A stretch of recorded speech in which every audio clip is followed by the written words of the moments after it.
Hello বন্ধুরা, এখন প্রায় বিকাল হয়ে গেছে। আমি বিকালবেলায় মাঠে এসেছি আর তোমাদের দেখতেই পাচ্ছ একদম লাল শাকে নিয়ে চলে এসেছি। লাল শাক তোমরা অনেকেই পছন্দ করো খেতে, একদম অনেক অনেক লাল শাক। এই দেখো, এগুলো হচ্ছে লাল শাক, এগুলো পাতা দেখতেই পাচ্ছ, অনেক অনেক হয়েছে, আমাদের গম দেখা ভর্তি হয়েছে।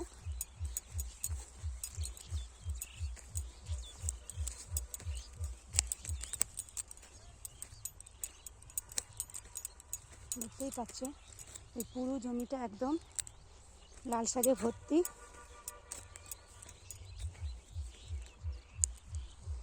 আর তোমাদের কেমন লাগলো একটু লাইক সাবস্ক্রাইব করবেন ভিডিওগুলোতে।